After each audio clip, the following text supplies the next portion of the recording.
Welcome back to the Table Studio. We are going to be looking at discs and cartridges and maybe some boxes. No, I don't think we're going to have time for boxes. I am your man out of Japan, Jay Contra. If you'd like to see exclusive videos about Japanese retro game collecting, you can head over to my Patreon.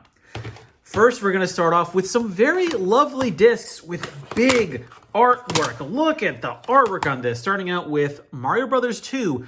Was this a Famicom Disk launch title? I actually can't remember if it was or not. Yeah, and it's great. Oh my god. So this came out with side A. Let's see. Let's open this up. So this side is Super Mario Brothers 2. And then what you could do is you could go down to the convenience store in Japan if you were a little kid in 1986. You go down and you could actually put in the disc into the machine that they had, like this, and you could write a whole new game to this side. And if you didn't like Mario Brothers 2, which you probably didn't because it liked to punch you in the nuts every time you played the game, you could write over this as well.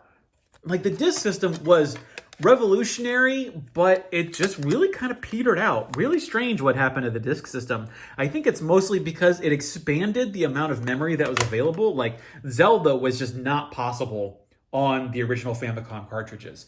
But just technology caught up, and because the Famicom Disk system, the drive belts got really wonky, it just became not like a great way to play the game. And this is actually, Zelda is actually one of those few games that I think is both sides. You need to, like, it's really weird. You like put it in side A, it loads a little bit, and then it's like, oh, pop it out and turn it over to side B before you actually start playing. Love the original Zelda is actually, I can actually recommend playing this game today. It is still playable. It is still a good game. It has aged very well. And Link's Adventure, it's okay. I don't want to say it's bad. My only issue with Link's Adventure is that when you are playing it on the disc system, which it only ever came out on as a disc in Japan, it is just, you like load every time you go in and out of a location. So if you go into a village, gotta load. Go into a dungeon, gotta load. And the replacement disc system drive belts are not really good. So in the end, like mine, I've slipped. I've had to repair my disc system so many times just by playing Adventure Link. And then here we go. You may know this as Super Mario 2, but this is the OG Doki Doki Panic Yume Kojo. There's a crazy story behind this where, actually, do I have... Hold on, I think, yes. Oh yeah, here's the cartridge. So here is the cartridge for, wow, I didn't even know it was this 1-to-1. Oh my god. Like, look at that. It's the same. They got rid of whatever these are. They've got Shy Guys. Wow. I didn't realize the artwork. They just like copy and pasted a couple of Photoshop layers or whatever the Photoshop equivalent was back in 1986. Wow, that's you. Doki Doki Panic is actually pretty good because it's basically just Mario 2. And the other, it's still playable today, mostly because it's a Nintendo developed game. It is so weird that back in the 80s, Nintendo was just like, hey, all right, Fuji TV, one of the biggest TV stations in Japan, you've got a show you want to promote? We'll make a game out of it, no problem. And then we'll just take the gameplay mechanics and we'll make Super Mario 2. Worked out for everyone in the end, I guess. Here we've got Gomoku Narabe. There, not too bright. There we go. So Gomoku Narabe, this is just, it's like a weird, if you ever played Go, it's like you're just trying to line up like 5 Go pieces in a row. I think they came out with this because like Go as a game was just too complicated for the Famicom in 1983 that they're just like, let's just put a basic version of Go. Let's just put a basic version of this game onto the Famicom before we can actually figure out how to actually do it. And then here's Rockman 3. Oh, look at him. Looking a little bit derpy there. Looking a little bit cross-eyed there. But Rockman 3 is pretty good. It's fine. I've heard that for Mega Men, it is basically 2, 4, and 6 that are the really good ones. You want to do the even ones. Sort of like Star Trek in that way, where, what is it? It's Wrath of Khan, Voyage Home, and The Undiscovered Country that are really good. The other ones, I think, are still fine. 5 is actually not terrible. But in Rockman, 6 is supposed to be good. It's actually, I think, the second most expensive one now. I think the first Mega Man is like $30 or $40, and Rockman 6 is $20 just for the cartridge. And here we go. Oh yeah, here's one of the Ducktales games. I think there's a Ducktales 2. Oh, I think I got that floating around here somewhere. We might get to that. This, yeah, the Ducktales games, again, the Disney games. Was this a Capcom game? Yeah, it was Capcom. The Capcom Disney games are really good. Then we get B-Wing. I think I picked this up in Kyoto somewhere. This is, I'm trying to get all of the shooting games for the Famicom. I've got most of them at this point. B-Wing, I have not played yet, unfortunately. And then, oh, here we go. 4-player Mahjong, 1984 release. This is that sort of the re-release. If you remember from a previous video, I was talking about how these are different games, I should mention. But if you look here on the right, this is what early Famicom games used to look like, and then they ended up getting re-released like this. Although I do need, yeah, these are 2 different games. For some reason, they came out with like basic Mahjong, and they're like 4-player Mahjong.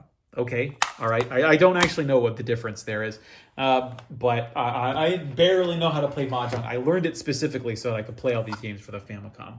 Here we've got tennis. Actually still really playable for being one of the first tennis games to ever come out for a home console. Still good. Still great. I mean, it's not like as good as Mario Tennis, but sure. Oh, and then Devil World. This is... For one, it is nuts that Nintendo came out in 1984 with a game where you are playing as like a little demon and you're supposed to you're basically trying to defeat Satan.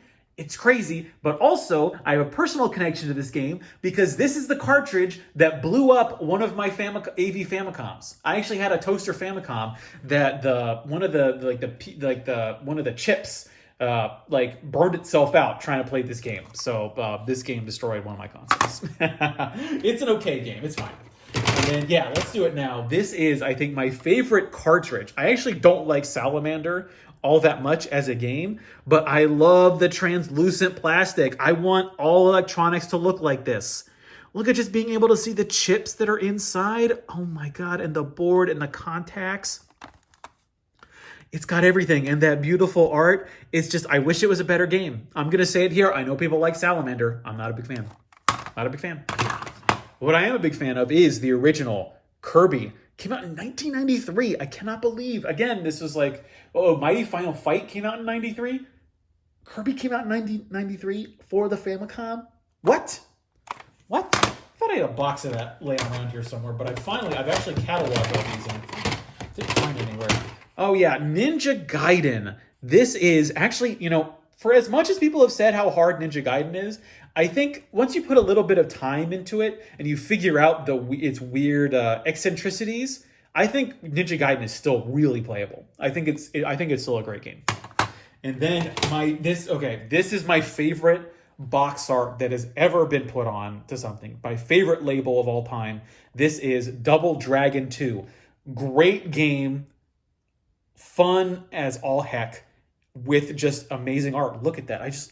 Look at that, like, sort of cartoon 1980s sort of pulpy looking throwback to the 60s with the coloring scheme. It's so good. I love that art.